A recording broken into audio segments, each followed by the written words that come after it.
When a show could make car crashes feel wholesome, where the heroes were outlaws, the cops were cartoons, and the moral of the story was basically just to drive faster. Welcome to the Dukes of Hazzard, a show that didn't just defy logic, it ran off the road and launched itself off a hay bale, and we loved every second of it. Bo and Luke, played by John Schneider and Tom Wopat, were two good old Georgia boys on probation, constantly outrunning the law for crimes they weren't even committing anymore. They lived with Uncle Jesse, the family's moral compass, and their cousin Daisy, whose outfits caused more traffic accidents than the General Lee itself. It wasn't prestige TV, it was freeze frames, flying cars, and wall-to-wall denim, but for 6 years, Friday nights meant one thing: a bright orange Dodge Charger, tiny shorts, cousins who refused to use car doors, Sheriff Roscoe P. Coltrane who couldn't catch a cold, and Boss Hogg who ran every scam in a 5-mile radius while sweating through a 3-piece white suit. Today, we're counting down weird facts you never knew about the Dukes of Hazzard. Uncle Jesse may have played a struggling backwoods moonshiner on screen, but the man behind him, Denver Pyle, was anything but broke.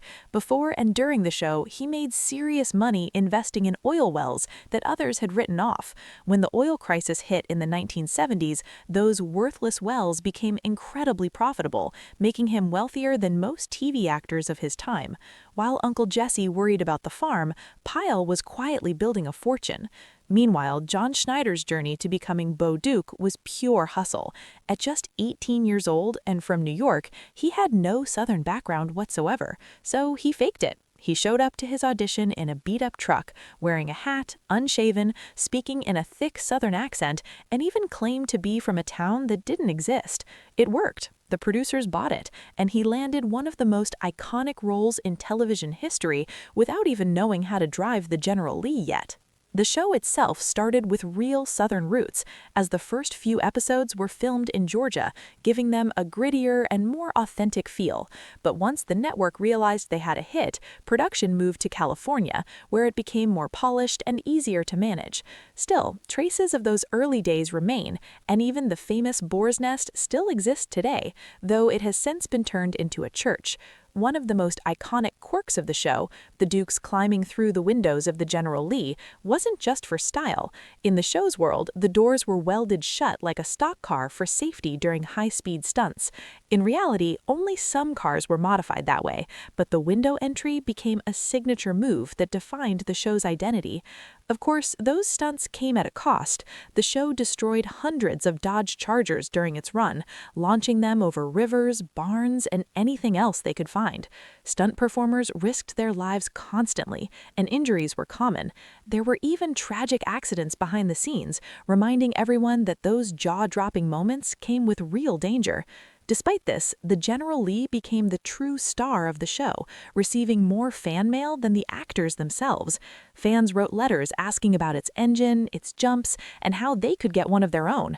It wasn't just a car, it was a symbol, and today, surviving original models are worth hundreds of thousands of dollars, turning what was once a disposable stunt vehicle into one of the most valuable pieces of TV memorabilia ever. Then there's Boss Hogg, the larger-than-life villain who seemed like a cartoon but was played by Sorrel Book, a man who was anything but simple. He was a highly educated actor, fluent in multiple languages with a background that included military service and prestigious academic achievements.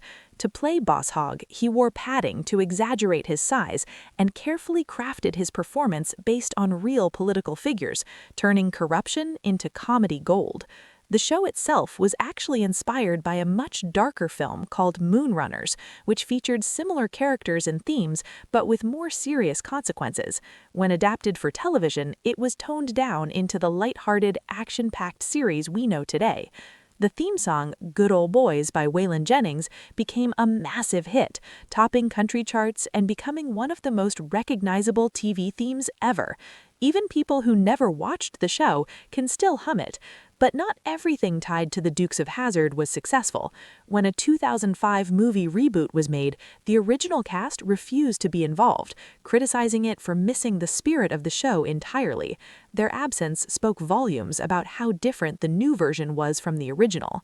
Behind the scenes, the show nearly fell apart at its peak due to a contract dispute.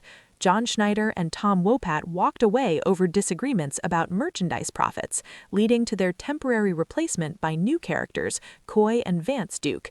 Fans rejected the change immediately, ratings dropped, and the originals were quickly brought back, while their replacements were essentially erased from the show's history. Even the animated version of the series had its own strange twist, featuring global races and cartoon-style adventures that pushed the concept into even more absurd territory, complete with exaggerated action and simplified storytelling. One of the most fascinating stunt details involves the famous two-wheel driving scenes. These weren't random tricks, but the specialty of stunt driver Buzz Bundy, who could only perform them with the car tilted one specific way. Because of this, scenes were often adjusted to match his ability, showing just how much the production relied on specialized skills rather than modern effects. Finally, in a fun bit of television trivia, John Schneider and Tom Wopat reunited later on Smallville, appearing together in a scene that included a Dodge Charger, creating a subtle nod to their days as the Duke Boys. In the end, the Dukes of Hazzard wasn't just a show, it was a phenomenon built on outrageous stunts, unforgettable characters, and a kind of chaotic charm that didn't need to make sense to be entertaining. It was a world where cars could fly, villains could be lovable, and heroes could outrun anything as long as they hit the gas hard enough. And somehow, against all logic, it worked perfectly.